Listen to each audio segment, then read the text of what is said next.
Y un día después de que Israel e Irán adoptaran una frágil tregua tras 12 días de escalada bélica, el Parlamento iraní aprobó un proyecto de ley para suspender la cooperación con el Organismo Internacional de Energía Atómica y prohibir la entrada al país del jefe de esa agencia, Rafael Grossi. Grossi urge a reanudar la supervisión del programa nuclear iraní y considera posible que gran parte del uranio altamente enriquecido de Irán haya sido trasladado a un lugar seguro. Tranquilidad en el cielo de Tel Aviv días después de haber sido el blanco de misiles desde Irán. 12 días de ataques cruzados entre los dos países han cesado. La gente aquí espera que estas sean señales del regreso a la normalidad. Había bombardeos unas 3 o 4 veces al día. La gente trabajaba desde casa, se quedaba en casa o en el refugio cerca de casa. Daba un poco de miedo estar en la playa o en lugares donde no hay refugios. Ahora esperamos que se mantenga el cese al fuego.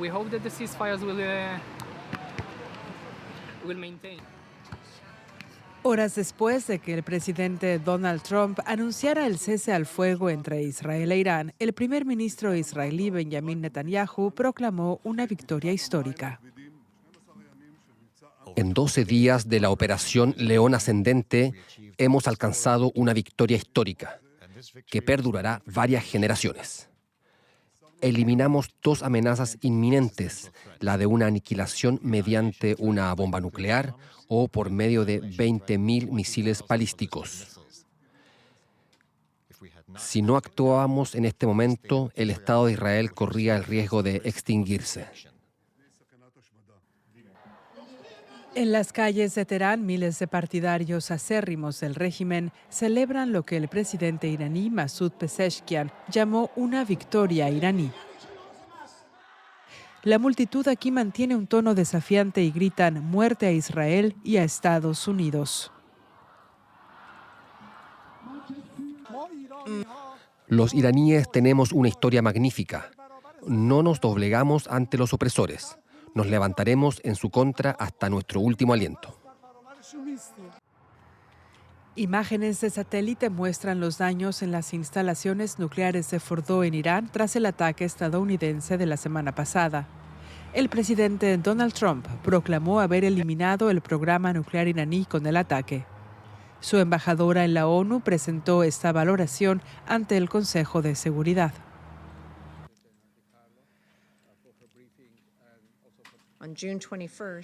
El 21 de junio, una operación de precisión estadounidense cumplió con eficacia nuestro objetivo, reducir la capacidad de Irán para producir un arma nuclear. Sin embargo, un reporte preliminar de inteligencia filtrado a medios estadounidenses sugiere que los ataques solo retrasan la capacidad nuclear de Irán por algunos meses. La Casa Blanca califica esta evaluación de absolutamente errónea. Bueno, y lo que sí afirma Israel es que Irán ha venido intentando hacerse con la bomba nuclear como factor clave para la supervivencia del régimen islámico. No sería el primero en la región en creer que podía ser una herramienta de contención frente a la potencia militar israelí, como ya lo intentó también Irak y Siria. Washington y Tel Aviv, como escuchábamos, con los bombardeos coordinados, han cuestionado esa viabilidad. Durante décadas, Israel mantuvo discretamente el monopolio de armas nucleares en Oriente Medio. Jamás lo reconoció oficialmente, una estrategia que combina secretismo, disuasión y acción militar preventiva. El programa nuclear israelí comenzó a finales de la década de 1950 con ayuda de Francia y sin supervisión mundial, hasta que entró en vigor el Tratado de No Proliferación Nuclear. Cuando el pacto se abrió a la firma en 1968, Israel se enfrentó a la presión internacional para adherirse.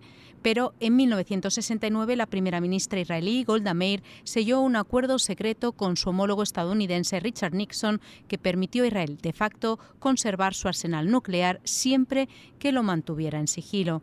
Más tarde, los críticos lo calificaron de peligroso doble estándar. Esa política allanó el camino para que Israel atacara lo que consideraba amenazas nucleares en desarrollo en la región. En 1981 bombardeó el reactor iraquí de Osirak. La administración estadounidense condenó públicamente el ataque. La diplomacia tuvo un éxito inusitado en 2003, cuando el entonces gobernante de Libia, Muammar Gaddafi, renunció voluntariamente a su programa de armas de destrucción masiva. No obstante, en 2007 Israel optó por emprender acciones preventivas unilaterales y atacó la central nuclear siria de Al-Kibar. Irán se convirtió así en el principal rival nuclear de Israel. Tras la caída de los líderes de Irak, Libia y Siria, el líder supremo Ali Khamenei estaba dispuesto a enfrentar sanciones aplastantes, aislamiento e incluso ataques militares para proteger las ambiciones nucleares de su gobierno. Pero tras los daños infligidos en el último conflicto, la cuestión sigue siendo cuánto más puede resistir el régimen y si sobrevivirá su programa nuclear.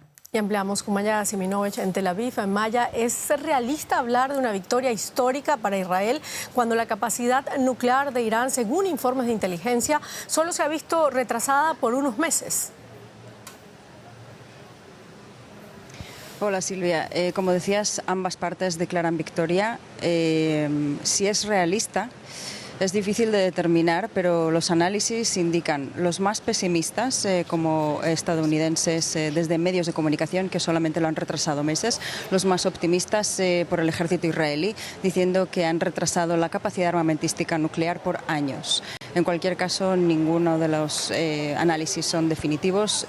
La guerra comenzó el 13 de junio por parte de Israel para supuestamente neutralizar este poder y que Irán nunca tuviese bombas nucleares. Es lo mismo que ha repetido Trump en varias ocasiones y es patente que eso no se ha conseguido. Se ha diezmado su capacidad de misiles tierra-tierra balísticos, pero tampoco se ha acabado con ella.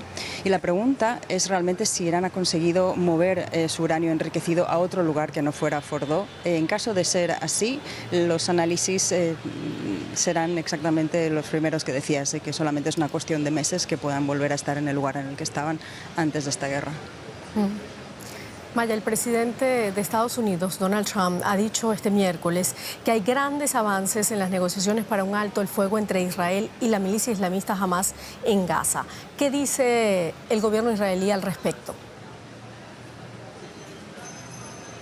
El gobierno no se pronuncia sobre esto, los analistas sí. Parece que es el paso a seguir después de este triunfo, como se describe aquí, de esta guerra de 12 días para Netanyahu. Netanyahu también sale victorioso en las potenciales o elecciones, si las hubiera hoy, según análisis de la televisión estatal Kan, saldría ganando su partido y su coalición de gobierno, de manera que está en una situación diferente a la que estaba antes de la guerra de Irán. Por lo tanto, analistas consideran que efectivamente el paso ahora es tratar de hacer algo en Gaza. No se sabe exactamente qué, no se explicita, pero sí llegar a un alto el fuego para que se puedan recuperar esos rehenes que Hamas todavía mantiene, que son 53, de los cuales se cree que solamente 20 están con vida. Y mientras tanto, Defensa Civil de Gaza reporta que 20 personas murieron por fuego israelí en Gaza. ¿Cuál es la situación precisamente allí en la franja?